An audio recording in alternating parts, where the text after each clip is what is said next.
With tech, it's almost like, oh, yeah, I should just kind of know this magically. No, you don't. So it's about giving yourself some slack to allow for that learning phase and not beat yourself up when there is something that feels overwhelming. Yeah, because it is a lot. So slowing down is always a starting point.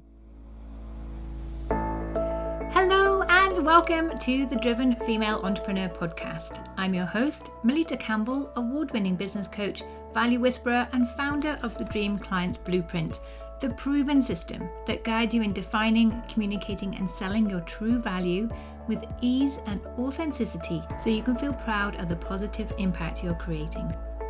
Each week on this show, I share business building wisdom from my own experiences and those of a range of successful women. My aim is to help you dream bigger and achieve more by learning from what works and gaining actionable tools, tips, and insights from women who are building a range of amazing businesses. If you've ever felt overwhelmed trying to figure out all the tech for your business, you will love today's episode with Anke Herrman, author of Taming the Tech Monster. Anke is passionate about helping people turn their passion into a flourishing business online and getting over their online tech hurdle so they can make great progress fast. Listen to the end of this episode to learn how you can get a free copy of Anke's book. So, hi Anke, it's great to have you with us today. It's lovely to be here. Thank you for having me. You're welcome. We had a conversation recently and it was obvious to invite you onto the show because even our guests very often have said how one of the things that they've found most challenging is the tech side of their business. And I know that that's something that you are, well, I don't know if love is the right word, but you wrote the book Taming the Tech Monster. And so it's something that you're very familiar with. And when we were speaking, I loved how you made it just sound so simple.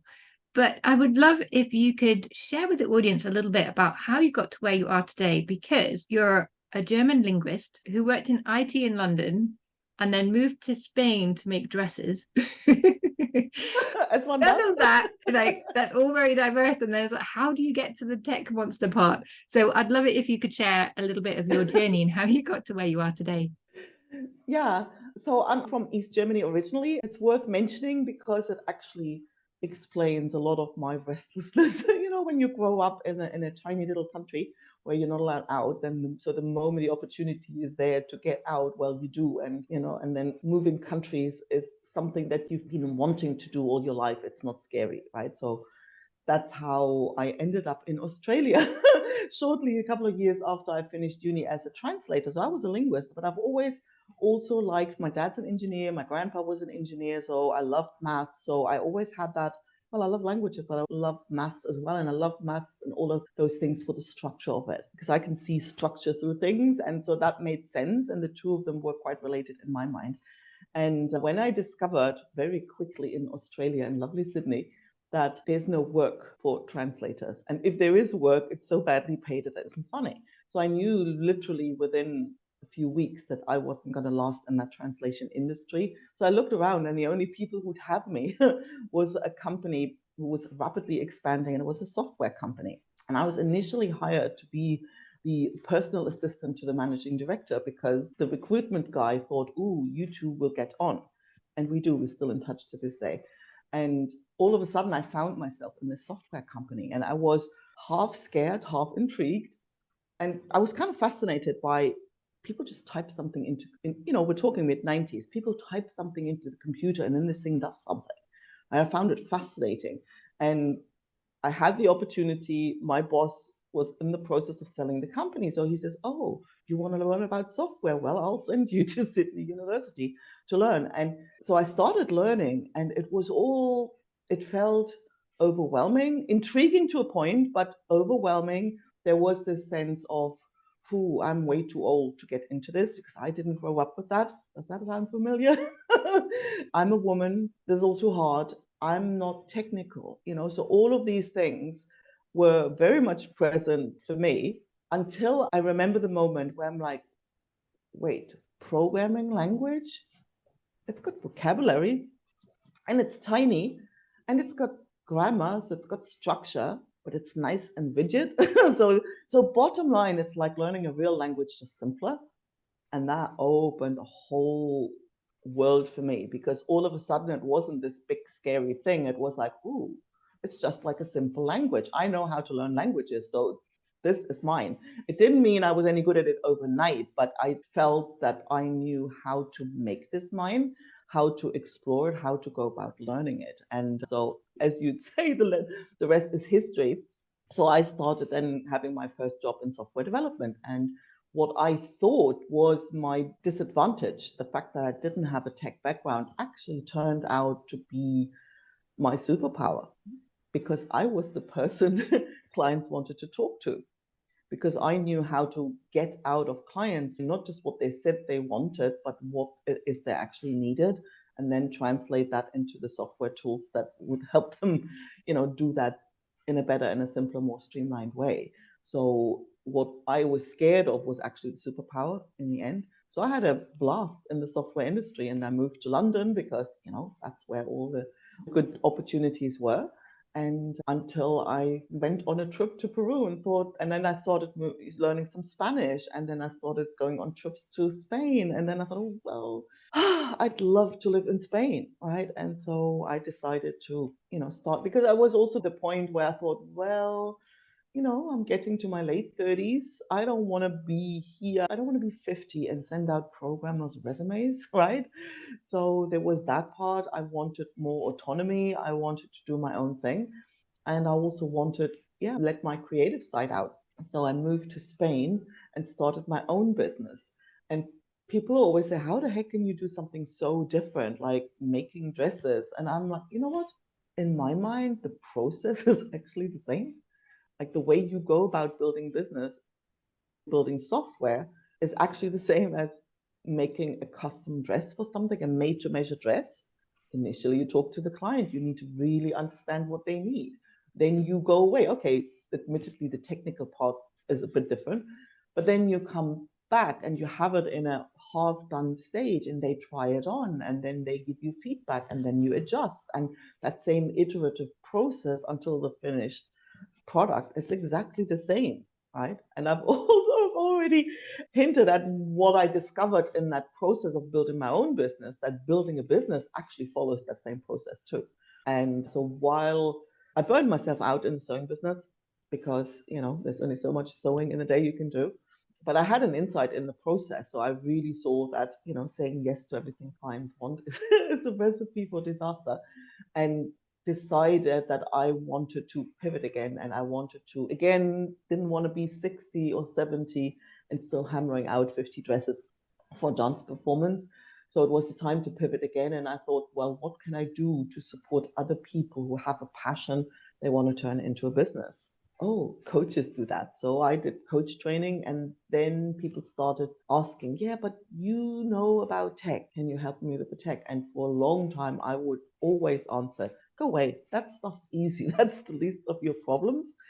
Until the pandemic hit, when I thought, this no longer feels right, when people got, shoved into this whole digital space at a time, at a pace they didn't choose, and really felt overwhelmed by it. That's when I decided to write the book and help people with the problem that they struggle with. So that's how I got to where I'm now. Yeah, what an inspiring journey. And I love that you've taken all these opportunities and made it your own. Like at each point, it was like, oh, this is a language. That's my thing. Oh, this is how it all fits together. And I love that every time you haven't tried to fit in with the world, but made the world fit in with your way of thinking and your way of seeing things. And then it makes sense to you. And I think there's such a big lesson in that we don't need to always adapt to the world, just make processes fit for our way of seeing it, because everybody sees things a little bit differently. I remember a teacher at school saying, one thing you need to understand is no one is ever going to understand or see the world the way that you do. And I thought he was being specific to me. I was like, oh, I'm special. But as I get older, I realize, oh no, it's everybody sees things differently, but that's what makes it interesting, but also the opportunity.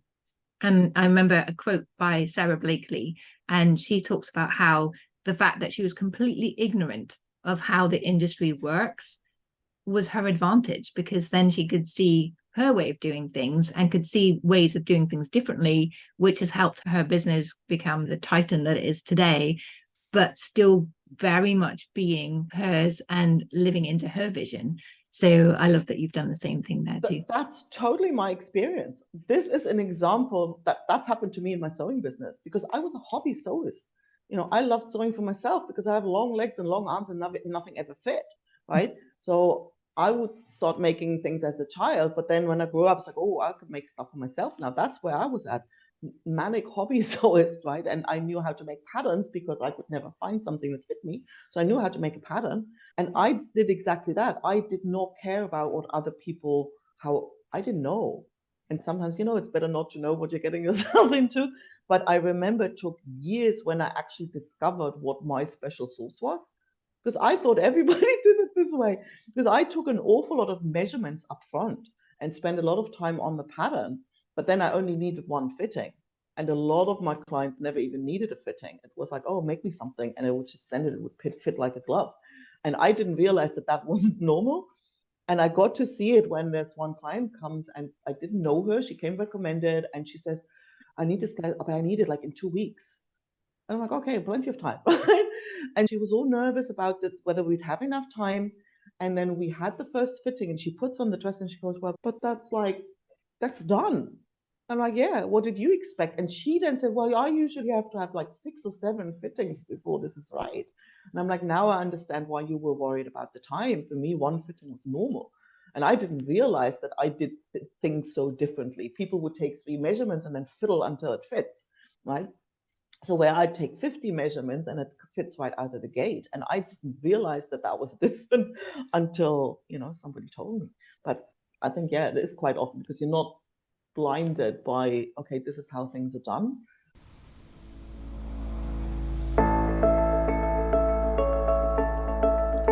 Do you ever feel awkward or fake when it comes to telling people about your business or offers? Or feel disheartened when you do talk about what you do and people just don't get it?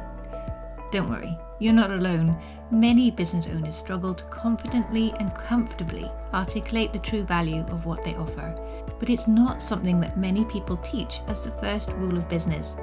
Yet this one skill sets apart the real business owners from the hobbyists, and when you nail it, you can stop feeling like a fraud. And instead of feeling embarrassed when someone asks how your business is going, you can feel proud to speak of the income, impact, and lifestyle that you have created.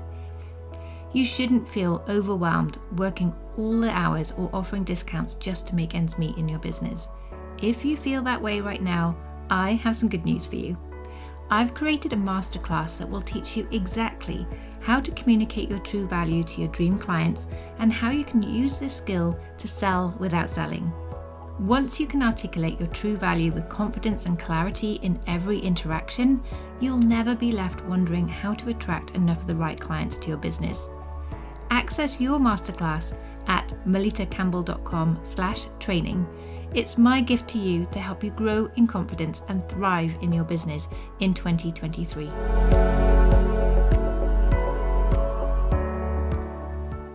Yeah. And I often hear the advice, look what everyone else in your industry is doing and do the opposite. But that always felt like a lot of pressure to me. But I think if you take what we're talking about here and your example, take what everyone else is doing it and do it your way. Yeah. I think that sounds like a good recipe for success. Yeah, that makes sense to me. The opposite, I think, well, it would mean that everybody who's doing it the usual way, you'd think there's some reason for it, right? It might not be the best thing, but to do the opposite feels like a recipe for disaster to me too. Yeah. So one of the reasons that I was really excited to invite you onto the show is because so often people talk about, oh, I can't do this, it's technical. And one phrase that you said was what often looks like a tech problem isn't. And I'm thinking, if I'm struggling with tech, then it's definitely the tech. So how is that not a tech problem? I'm really curious. Yeah, no, I actually get bolder and bolder with this. I used to say it hardly ever is, what looks like a tech problem hardly ever is. Now I'm saying what looks like a tech problem never is. And there's 2 parts to that. if I had to give it a number, I would probably shove it into the 80-20 rule and say 80% of the time is people struggle with tech when they're skipping a few steps, right? So they have an idea, I want to have an online program, or I want to start a membership. And the next question is, what platform do I need? If you're really unlucky, then you go in a Facebook group and overwhelm you with 70 different answers. I don't know whether that's ever helped anyone, but they straight go looking for a tool. But that's like thinking, oh, I want to build something and going into a giant hardware store, right? You don't know where you're going. And nobody can help you because you don't know what you're building, right? So that is a very typical problem. And people sometimes think they know, but when you actually dig a little deeper, so you want to start a membership, good. Okay, imagine I've just joined it. What will I see? Every single time you see a blank face. Oh, well, there'll be calls. Okay. So, well, when I first join, will there be, what page will I see? Will I see a welcome video? Where will I find the schedule for the calls? Where can I get it onto my calendar? How will I be reminded? Where will I find the recording? All these steps, or I don't know, there's just a button that says enroll, right? So what happens when somebody clicks on it? That's the part that people aren't used to. Nobody skips these things on purpose. Nobody thinks they don't need to think. They just don't know to go to that level of detail, because when you think that through, okay, what's in the membership? Like, is it just the calls, or will there be courses, or will there be a member directory, or will there be chat where people can talk to each other?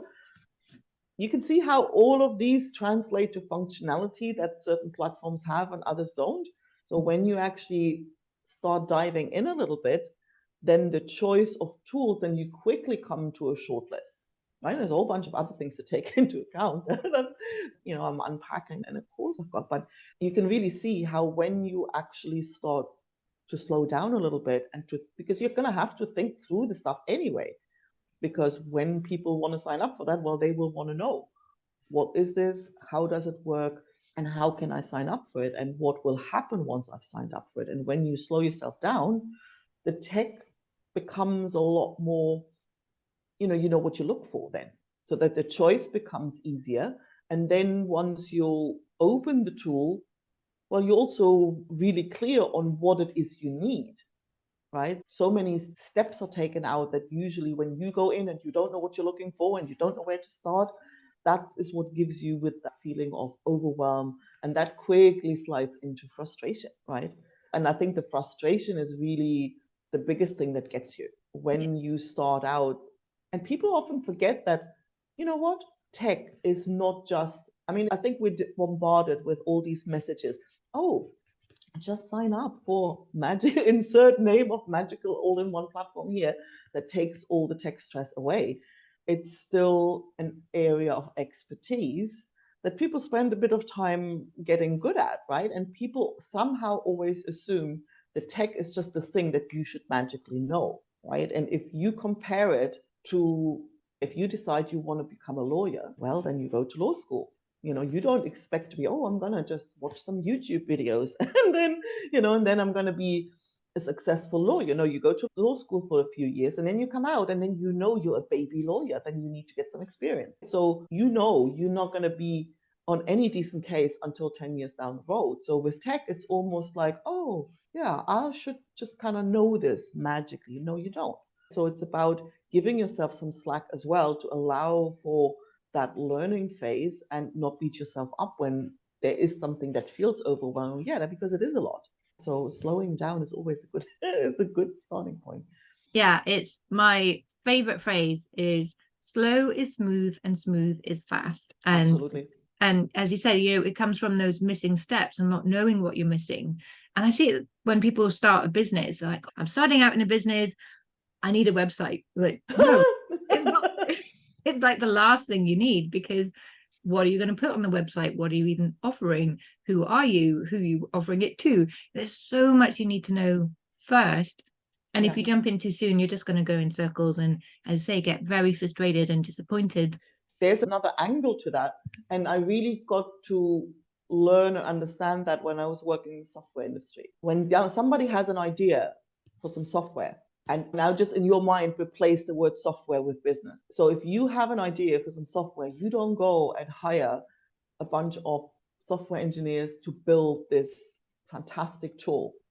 No, you go, what's the heart of it? What's the core functionality, and build the tiniest bit that you can. And then you're going to have to put it in front of people, because it's always, everything you build is based on assumptions. Your assumptions, what you think these other people want and need. Right? And so if this is your 10th rodeo, there's a good chance that you're kind of pretty close. But if it's your first rodeo, there's a good chance that you're way off. What you think people want and need, good chance it's way off what people actually want and need. So you want to, I call it the validation. You need to validate your idea first, right? So, and there is no point, and a colleague of mine said, well, people always want to build a widget factory before they've ever sold a widget. So that is exactly what I'm saying. It's like that iterative process that allows you to actually not just build it faster, but to actually build the right thing, which is much more important, because it doesn't help you build something fast if it's if something nobody wants. So you offer the tiniest thing you can, but you need that input from other people really quickly, and you need to be agile and nimble to, that didn't really land that well. People didn't sign up well. I might need to change the positioning. Maybe I need to slightly change who I'm talking to. Maybe I need to change what it is I deliver, how I deliver it. So there's a lot of adjustments that need to be made in this iterative process early on. So the last thing you want is to have some big machinery that will slow you down. So the first job is to, well, sell the thing with the tools you have. And I'm not saying you shouldn't use tech in those early stages. Use what you have. If you have your funnels and everything set up, well, by all means use it. But don't waste your time learning tools that, when your focus should be on validating that idea to find that sweet spot. And that's the thing. One of the biggest ways people get themselves in tech trouble is that ideas never see the light of day, because people think they need all this stuff to start out when they really need somebody to buy the thing, right? And if it means like I'm emailing or I'm on the phone to someone and say, hey, I've got this thing, make me a transfer, and we talk on Zoom and I'll put the recording in a Google Drive folder, that's all you need to make those first sales, so that you know and you can decide whether you have something worth developing and actually building a system around. And only then does it make sense to look at all these different platforms. So most of the time, people never need any of the stuff that holds them back. Yeah, absolutely. We can be masters of overcomplicating and overthinking, when actually the most obvious solution is super simple. I delivered my first course 100% by email, and just did a little video, and I linked the video into the email, and that was it. Absolutely. And often I go back and think, actually, it was so much simpler then. I didn't have all of the things to link up together. Maybe I should just go back to that. Wait. Ooh, this is juicy, because you just literally hit on the second way people get themselves into tech trouble. Okay, the first one, I think, is the most common one, when people, and it's not their fault. It's not that people, sometimes it might be a little bit of, self-sabotage, procrastination, sometimes it might be a little bit of that, but I think in most cases, it's a lot more innocent than that, because we are bombarded with, oh, you need a funnel, and you need this, and you need landing pages. So it's innocent enough for somebody who tries to build their first business to think that they need that, because they've been told all the time. So it's fair enough, but still, you don't need it. Now, you've just touched on the other way that people get themselves into tech trouble, because once you've actually successfully sold, so you've validated, so you've got something that people are willing to pay, you love delivering it, people get the results they've come for, so you're good. So you have something that now can be offered to more people.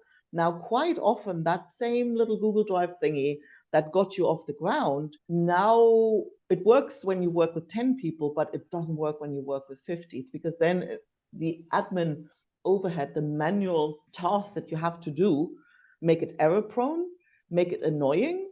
And they all of a sudden turn this thing into an experience for your client, who then goes, well, I didn't pay that kind of money to sift through a Google folder to try and find something, right? People expect a different experience. So it's the very same thing that later on can actually hold you back from growing your business, because you only have so many hands and so many, and then more VAs don't help either, because that's just amplifying the mess of it all. So you can basically create yourself a mess so that the whole thing grinds to a halt.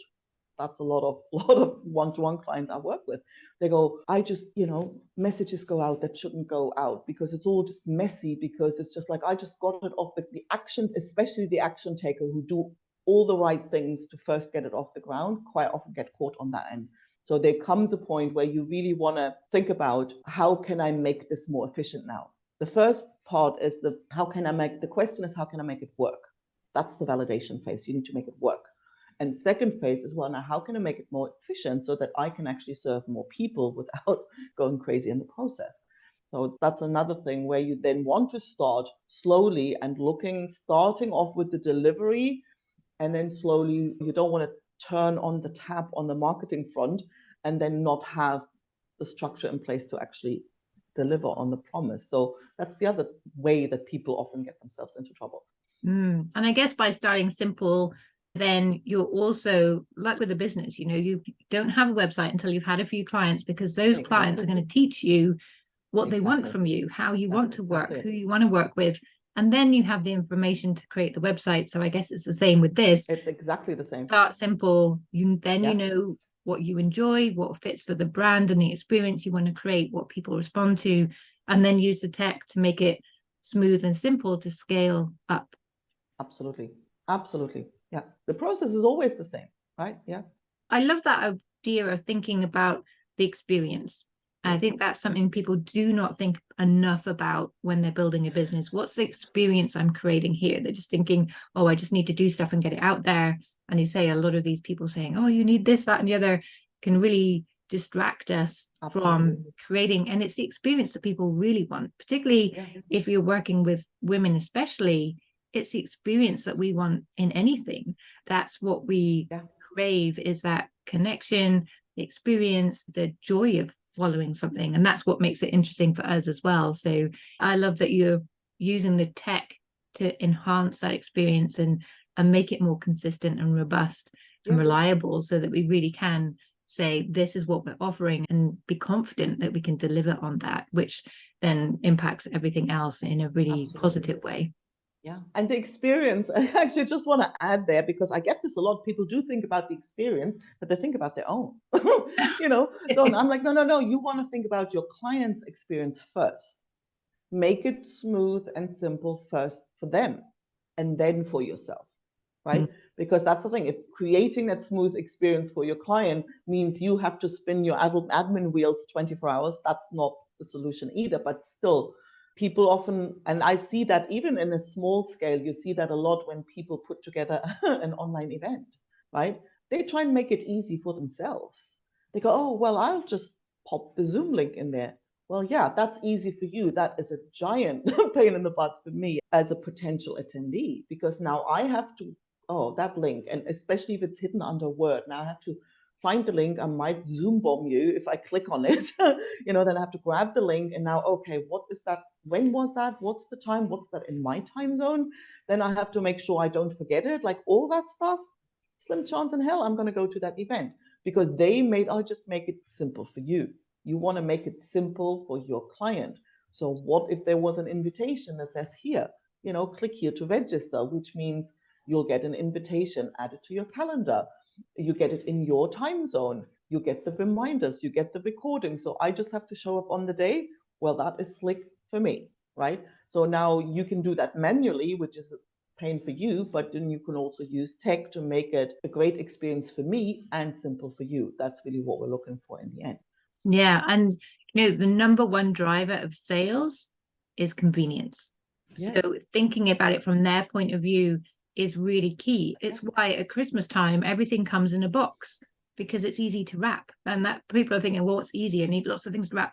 Anything in a box is good. Retailers have learned this over trial and error. So the easier you can make it from their perspective, then that's going to be always a good thing. Yeah.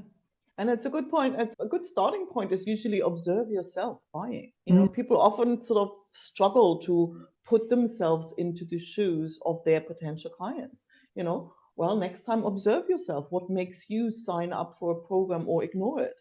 What makes you enjoy it or get frustrated? It's a good chance that, and then translate that to your own programs. How can you make the experience? Great advice. So another thing when it comes to tech that I hear all the time, and most of my clients in my community and my network haven't grown up with tech. And so they tell themselves, oh, I can't do this, I'm not technical. Yeah, that I always call BS on that. I thought you might. Yeah.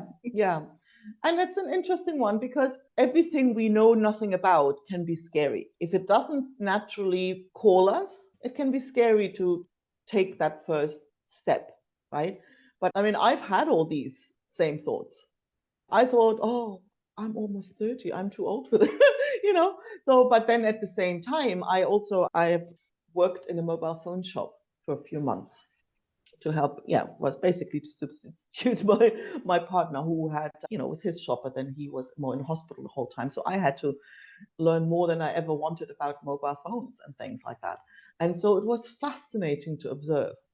If it was just the confirmation I needed, so often older people would come in. Oh, really struggle with this, right? Yeah. But then the next minute, there'd be a 16-year-old who'd come and says, I want internet. Okay. Do you want a SIM card? Do you want fiber? Do you need, I don't know. I just want no clue. Right? So quite a lot of young people, I always say, like, they have quick thumbs, but they have no understanding how this fits together. They don't understand that WhatsApp has anything to do with their phone number and how this is even, they have no idea how it works.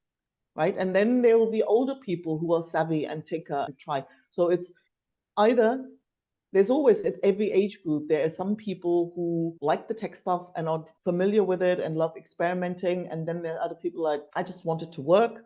And then there's other people who go, stay away from me. And it's the same with cars and it's the same with anything. And it's the same, you can kind of have that doing the same thing with, it's not a gender thing either.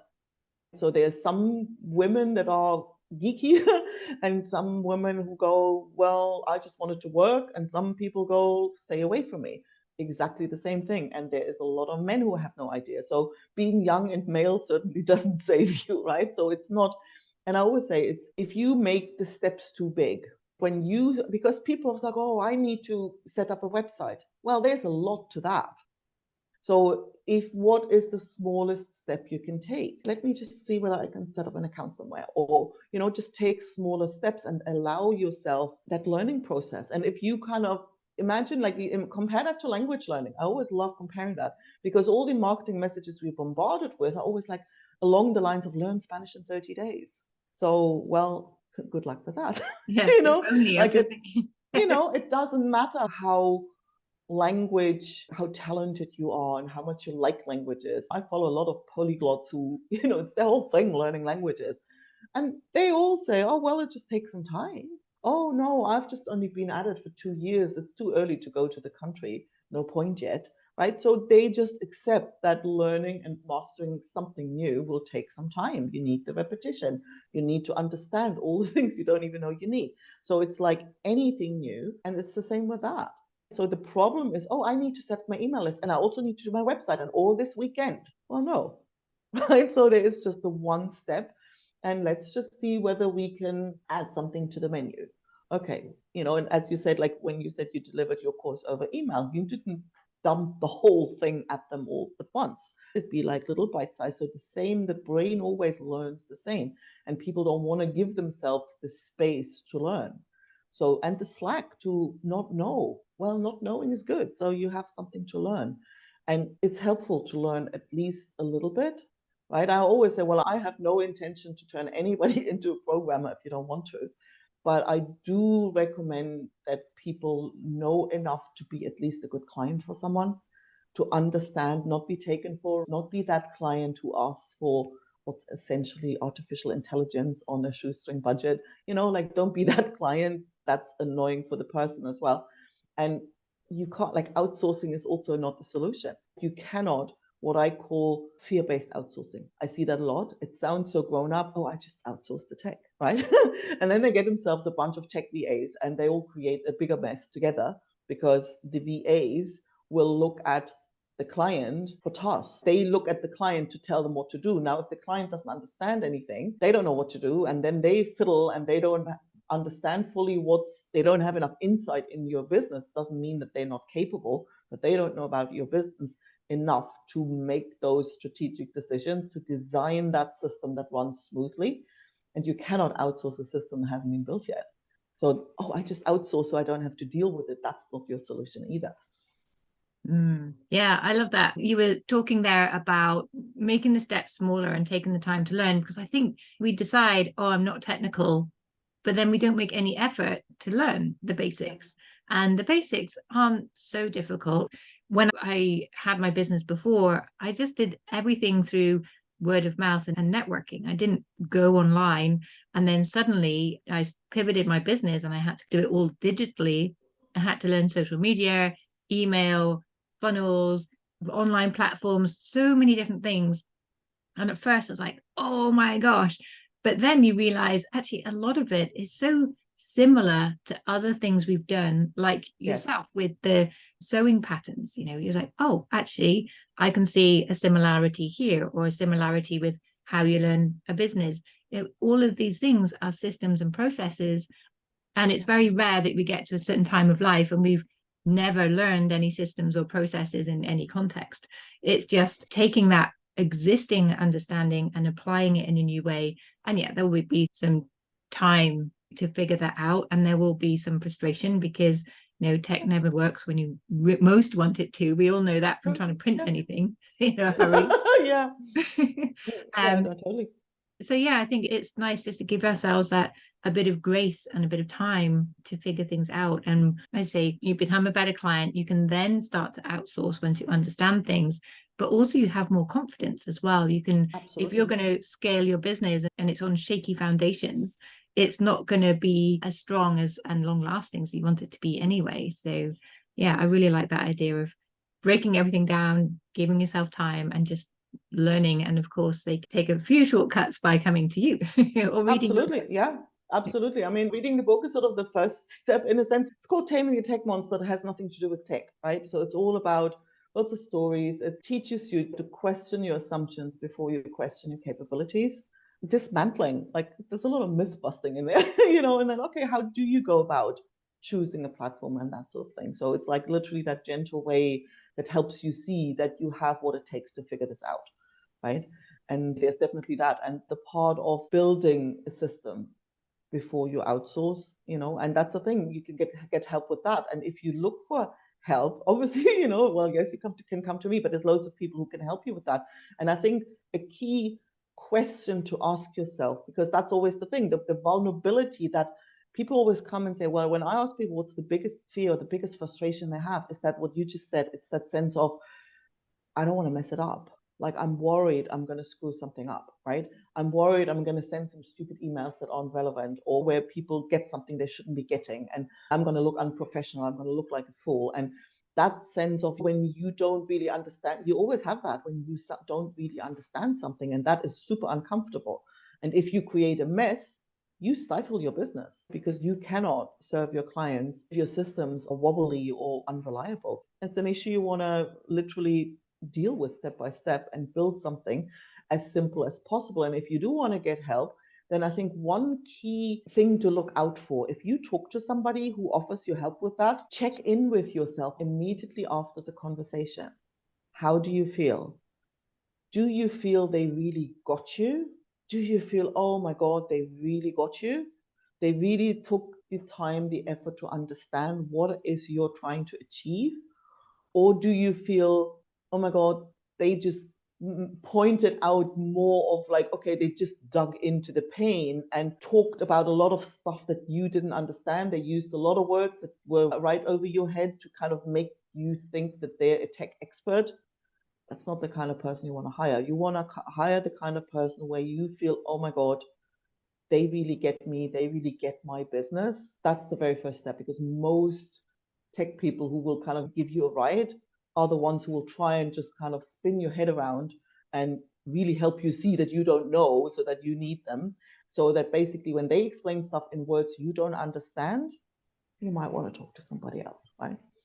Amazing advice. I've seen and heard so many people who have invested tens of thousands in technical help that they didn't need, that wasn't relevant for their business at that time or where they wanted to take it. And as you said, they would just felt scared because they're like, oh, I don't understand this. I need this person.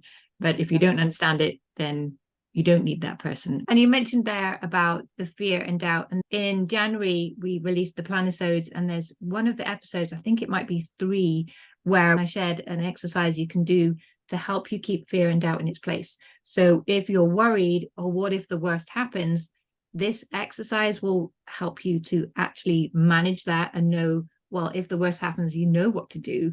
And you also know how to stop the worst from happening, so you can feel confident going forward with anything new, which is really important, because particularly if you haven't got a tech background, if all of this is new, you want to make sure you can keep those fears and doubts in those place. So go and check out Planisode. I think it's number 3, possibly 4. So much incredible advice. Anke, thank you so much for coming on the show, and everything you've shared has been so encouraging that we can all figure this out.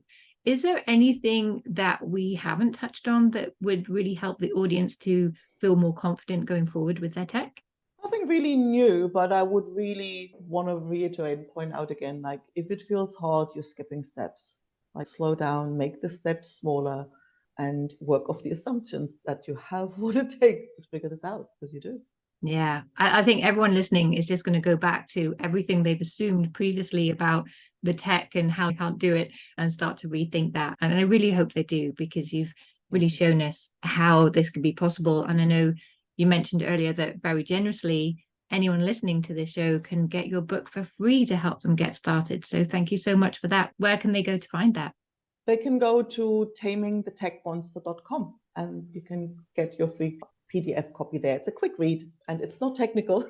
So it just tames the tech monster. It shows that, you know, if you look at the cover picture, you'll see there's a little dragon, and it basically expresses what I'm trying to say, that what feels like a scary monster is really just a friendly dragon that wants to play. So let's play. Oh, I love that. I'm going to get a copy myself too. Awesome. And I'll put the links to that in the show notes below. Anke, if people want to know more about you and your work and how you can help coaches translate their one-to-one programs into online programs without completely freaking out, where's the best place for them to come and find you? They can start getting a copy of the book. That brings them on my email list. I'm on LinkedIn. They can go to ankeherrman.com. That's my website. So I'm easy to find. With that weird German name, I'm easy to find. You just type in Taming the Tech Monster and I'll come up. Brilliant. Thank you so much for sharing all of your wisdom and encouragement. It's been a great discussion. I've really enjoyed it. Thank you. Thanks so much for having me. Thank you for joining us today. I hope you took away as much value as I did. And if you enjoyed the show, then I'd love it if you leave a review on iTunes and share this podcast with your network and business besties. There are a lot more tools, tips, and insights coming up for you in the next episode, so don't miss next week's podcast. Or better still, subscribe now so you never miss your weekly dose of inspiration. I've been Melitta Campbell, business coach and value whisperer, and I look forward to seeing you again in the next episode.